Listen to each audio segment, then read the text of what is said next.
시청자 여러분 안녕하십니까? 이데일리 초대석의 유지입니다.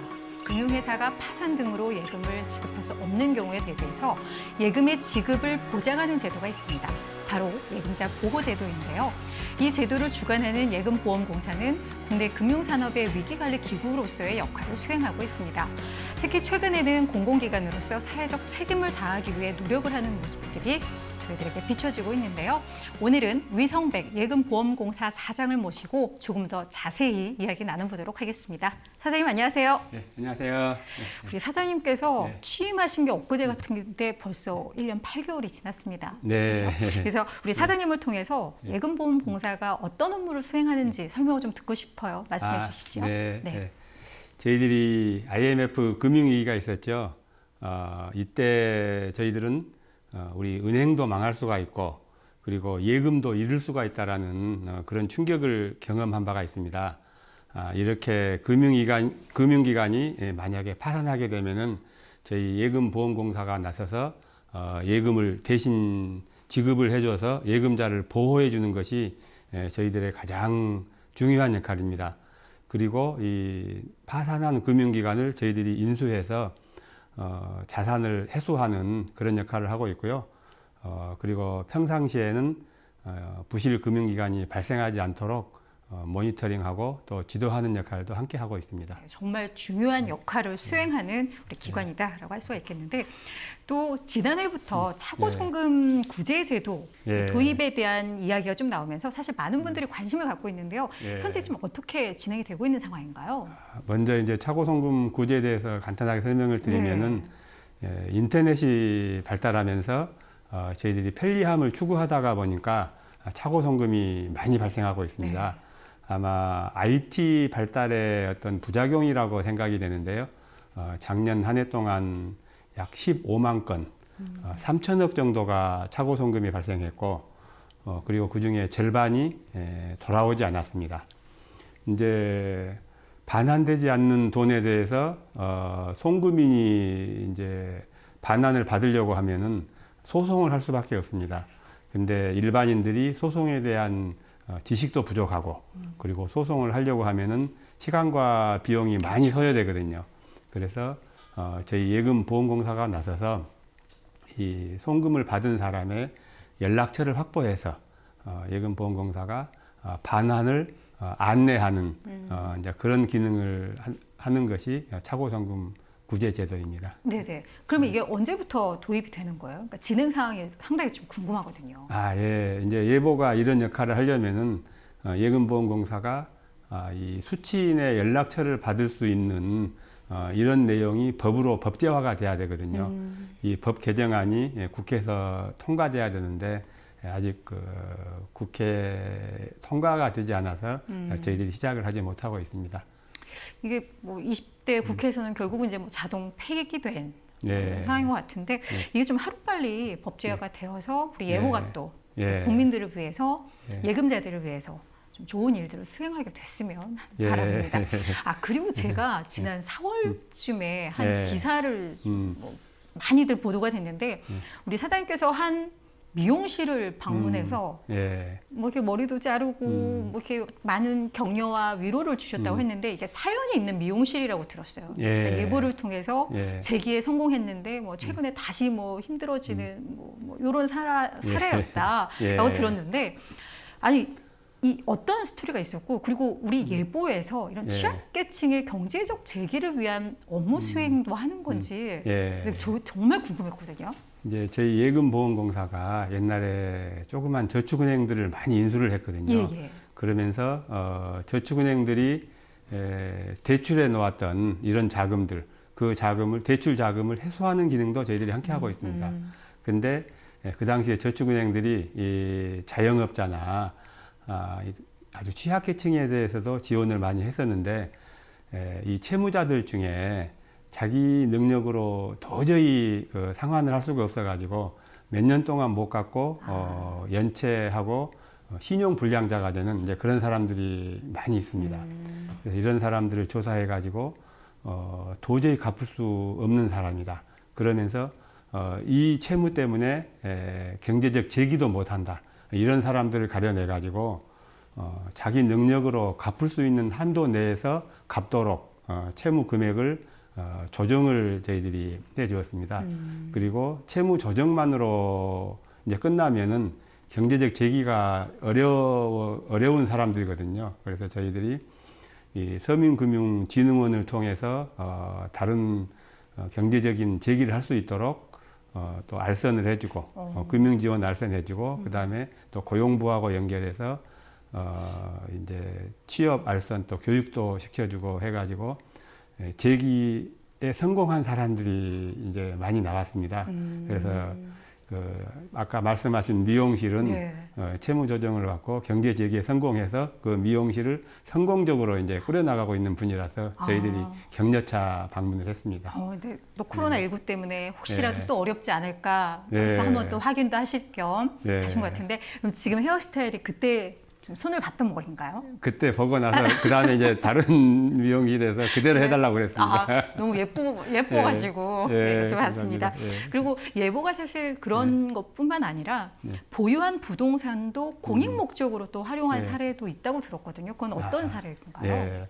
아까 말씀드린 것처럼 저희들이 저축은행에 자산을 이제 인수를 해서 그 자산을 매각해야 되는데 매각해서 회수를 하려고 하는데 몇 년 동안 그 매각되지 않는 자산들이 있습니다. 이제 자산되지 않는 사유는 담보나 어떤 권리 관계가 너무 복잡하고 채권 채무 관계가 너무 복잡해서 팔리지 않는 이런 것들이 있었거든요. 그래서 저희들이 어차피 팔리지 않을 거면은 이 공실 상가를 어떤 금융 취약계층이나 지역 주민들에게 무료로 임대를 해주자라고 해가지고 작년에 이제 서울 중구의 황학동 상가에 어떤 주부들 어떤 교육으로 또 쓸 수 있게 하고 그 다음에 청년 창업가에게 임대해주고 이렇게 4개 시를 임대를 해줬었습니다.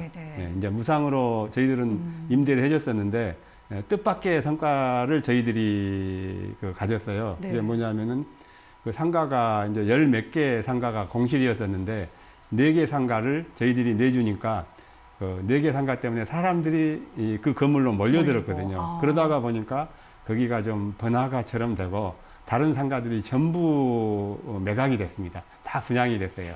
그래서 꼭 먹고 알 먹고 하는 효과를 거뒀는데요. 그래서 저희들이 이제 청년 창업가나 지역 주민들에게 혜택을 주면서 또 저희들이 원래 목적이었던 매각도 하는 이런 그 효과를 거두어서 금년에도 서울의 다른 강남에도 또 안 팔리는 상가가 있고 대전이나 충북에도 지금 안 팔리는 상가들이 있어서 그 중에 한두 개 정도를 어려운 이제 사람들에게 무료로 임대해 주자라고 하는 것을 지금 또 검토를 하고 있습니다. 그러니까 선한 마음으로 어떤 행동을 하다 보니까 좀 복을 받으신 게 아닌가 생각이 드는데 말씀을 듣다 보면 우리 예보가 사회적 책임을 정말 다하고 있구나라는 생각이 드는데요. 제가 모르는 혹시 또 다른 사례가 있을까? 왜냐하면 요즘은 이제 오른손이 하는 일은 모든 사람들에게 다 알리라고 하더라고요. 또 다른 사례가 있다면 좀 말씀해 주세요. 저희들이 이제 어떤 그 복지센터나 이런 데 가서 저희 이제 시간을 내서 가서 급식 활동이나 이런 봉사 활동도 많이 하고 있고요. 이런 이제 복지센터에서 필요한 물품이 있으면 이런 물품들을 또 지원을 하기도 합니다. 그리고 여기 해안가에 가서 해안가에 있는 쓰레기를 다 좀 정리를 해서 그 수협은행과 함께 갔었는데요. 환경을 깨끗하게 하는 이런 봉사 활동을 하면서 저희들이 약간 사회적 공헌을 하겠다 이렇게 열심히 노력을 하고 있습니다. 앞으로도 그런 좋은 활동들 좀 많이 해주셨으면 하는 바람이 있습니다. 조금 좀 다른 얘기인데요. 우리 금융지주 지분을 지금 약 18% 보유하고 계시고 최대 주주 등록이 있는데 지금 뭐 매각 로드맵이 사실 지난해 발표가 됐었어요. 근데 제대로 매각을 하려면 이 주가가 좀 좋아야 될 텐데 사실 지금 주가가 너무 안 좋잖아요. 거의 출범 이후에 반토막 난 뭐 이런 상황인데 이 매각 계획은 지금 어떻게 진행이 되고 있나요? 저희들이 작년에 발표할 때 3년 이내에 완전히 민영화하겠다 이렇게 로드맵을 발표했었거든요. 그 로드맵은 변동이 없고요. 3년 이내에 저희들이 완전 그 민영화를 할 생각입니다. 이런 이제 구체적인 방안에 대해서는 이제 공자위에서 논의해가지고 결정할 것이고, 저희 예보가 실행을 하게 될 것인데, 이 최근에 코로나 때문에 주가가 많이 빠지고 하는 상황들은 예. 어떤 매각의 시기, 이런 부분에 대해서 조금 더 논의를 할 것으로 보입니다. 그러니까 너무 손해보고 매각하지는 않고 그냥 좋은 시점을 잘 봐서 우리나라의 이런 금융사들이 또 재평가 받을 날이 오지 않을까라는 생각이 좀 들고요. 그리고 또 하나 이건 예보가 정말 잘한 건데 우리 부산저축은행 피해자들을 좀 구제하기 위해서 캄보디아 이게 어디죠? 캄보디아의 프놈펜에 캄코시티라고 하는 그렇죠. 그래서 예전에 그래서 우리 사장님 뵀을 때 캄보디아도 자주 가신다는 얘기도 좀 들었었죠. 이 문제 해결을 위해서. 근데 사실 위기를 넘어섰고 이제는 우리 피해자분들을 구제할 길이 열렸다라는 보도도 많이 봤는데 지금 이게 어떤 스토리인 거고 그리고 어느 정도 구제를 좀 할 수 있는 건지 말씀해 주세요. 그러니까 이제 결론부터 말씀드리면은 금년 2월 27일 날 저희들이 대법원에서 승소를 했습니다. 근데 이 승소는 6년 동안 그동안 계속 줄다리기를 했던 끝에 저희들이 승소를 했었는데 이 승소를 통해서 저희들이 그 아까 말씀하신 캄코시티에 대한 지위를 대주주로서의 지위를 확보하고 사업을 정상화해서 피해자에게 어떤 저희들이 보상금을 줄 수 있는 그런 계기를 마련하게 된 것입니다. 맨 처음에 상황을 한번 파악하기 위해서 갔고, 그 다음에 대통령께서 캄보디아 방문하신다고 해서 이 좋은 기회다고 생각하고 따라가서 그때 제가 양국 정상회담 때 같이 온 이 사절단이다라고 하면서 그쪽에 그 장관님들 만나서 이제 우리 상황들을 좀 설명을 했고요. 그리고 변론에 2번을 참석을 했습니다. 이런 과정을 거쳐서 저희들이 이 대법원에 이겼는데요. 근데 이 대법원에 이긴 가장 이제 큰 공은 저희 예보라기보다도 그동안 작년에 언론에서 엄청나게 관심을 보여주시고 지원을 많이 해주셨거든요. 그 공이 컸고, 그리고 국회에서도 그렇고, 그 다음에 정부에서도 총리실과 금융위, 외교부, 검찰이 합동으로 정부 대표단을 구성해서 캄보디아를 방문했습니다.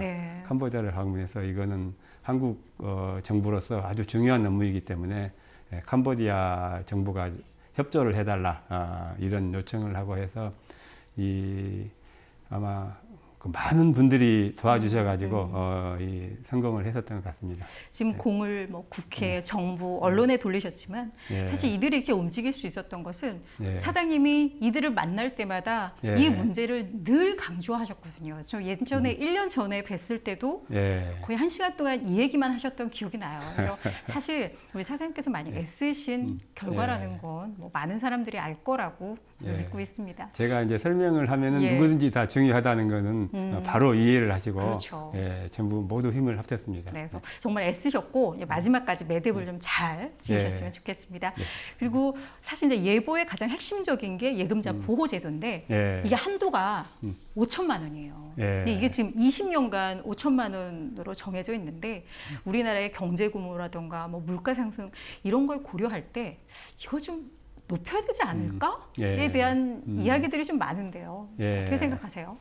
이제 사실 예금 보험 한도는 저희 예금보험공사가 정하는 게 아니고 이제 금융당국에서 정하는 것이기 때문에 제가 직접적으로 말씀드릴 사안은 아니지만은 이 예금자 보호를 하는 그런 기관의 입장에서 이제 제 의견을 이제 말씀드리려고 합니다.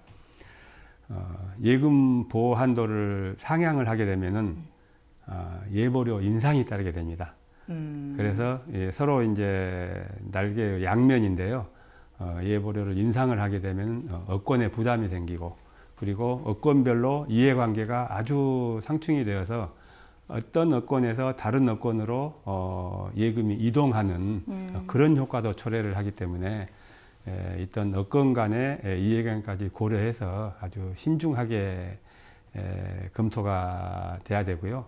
그리고 아까 제가 말씀드린 그 예금 보험료 인상은 예금자들에게도 또 전가될 수도 있기 때문에 그렇죠. 이자를 덜 준다던가 대출 이자는 올라간다거나 그렇죠. 약간 이런 사례가 올 수 있겠네요. 이런 부분까지 감안해서 그 충분히 논의가 돼야 된다고 생각을 합니다. 예, 알겠습니다.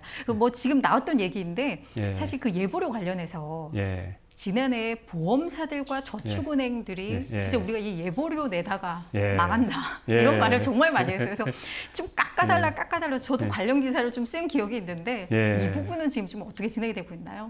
이제 그 부분에 대해서도 업계 차원에서 예금 보험료를 인하해달라는 요청과 함께 이제 당국 입장에서는 문제가 발생했을 경우에 우리가 쓸 수 있는 자금을 확보하기 위해서 충분한 자금을 만들기 위해서는 예금 보험료를 그대로 유지해야 된다라고 하는 그 양쪽에 서로 다른 의견이 항상 상존을 하고 있거든요.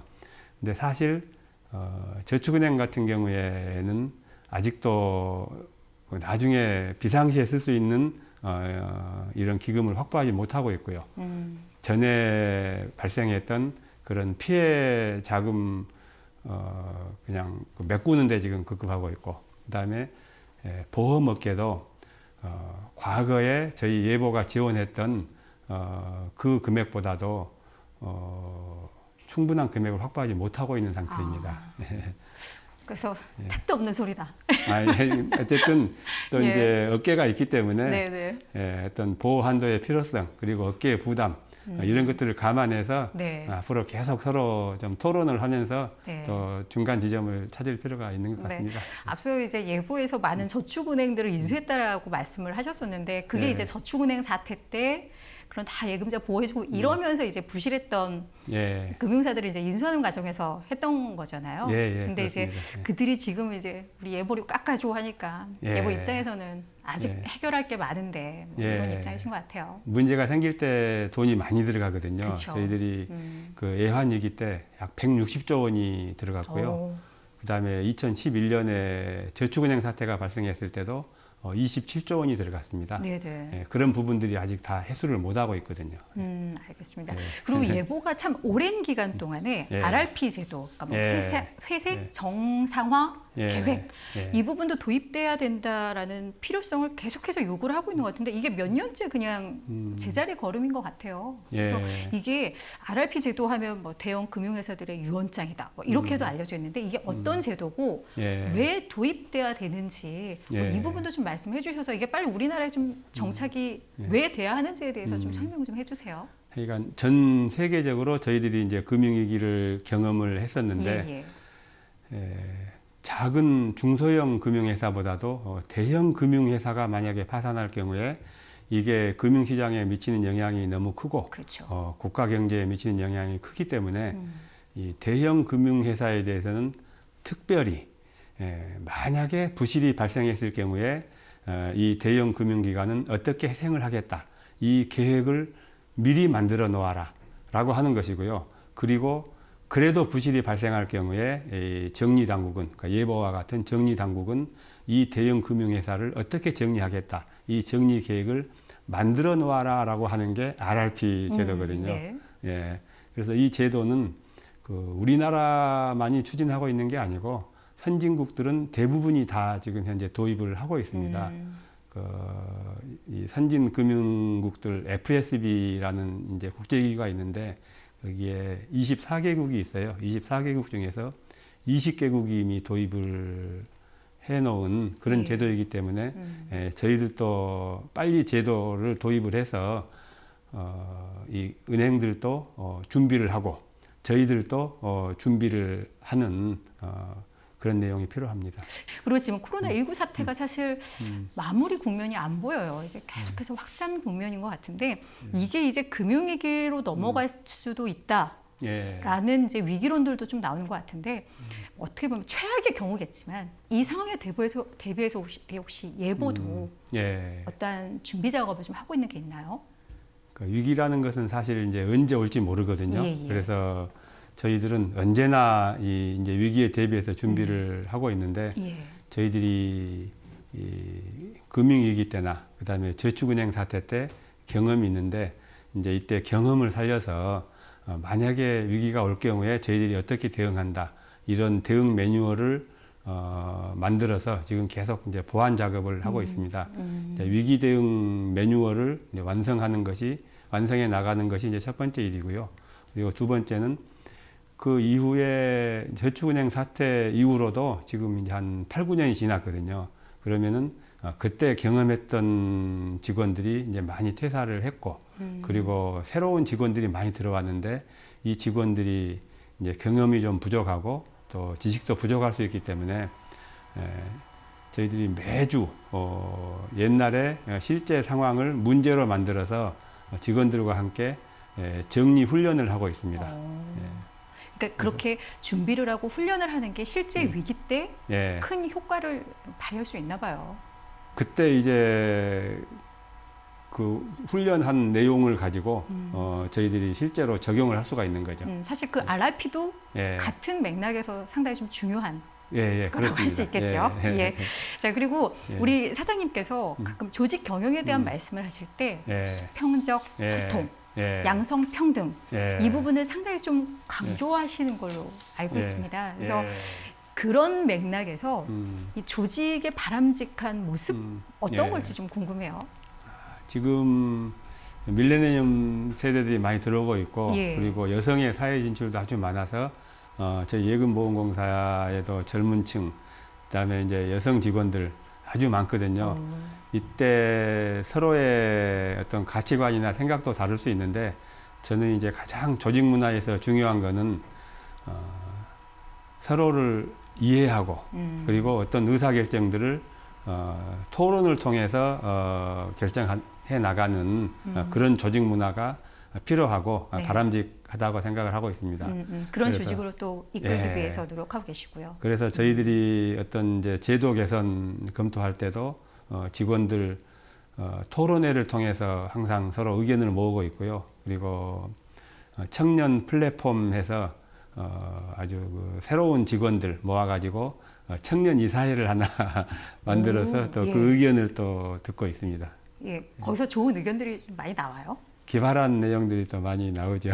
많이 또 수용을 해주고 계시고요. 그러니까 기성세대가 생각하기 어려운 내용을 새로 들어온 직원들이 또 이제 아이디어를 내주고 합니다. 근데 그만큼 또 받아들여 주시니까 다양한 그런 아이디어들이 나오는 게 아닐까라는 생각이 좀 듭니다. 이제 마지막 질문이 될 텐데요. 이제 남은 임기 동안 나는 이제 여기에 중점을 두고 업무를 좀 하고 싶다라는 점이 혹시 있으실까요? 우선 첫 번째는 사실은 이제 지금까지 이제 말씀드렸던 내용인데 지금 코로나 사태 때문에 경제가 좋지 않거든요. 그래서 만약의 경우에 위기가 발생했을 경우에 빠른 시기에 저희 예보에서 활동을 해서 그 위기를 극복할 수 있도록 그런 위기 극복 시스템을 만들어내는 게 첫 번째고요. 그걸 완성을 하고 그걸 위해서 직원들의 훈련을 계속해서 역량을 강화하는 이런 데 좀 집중을 좀 두겠고요.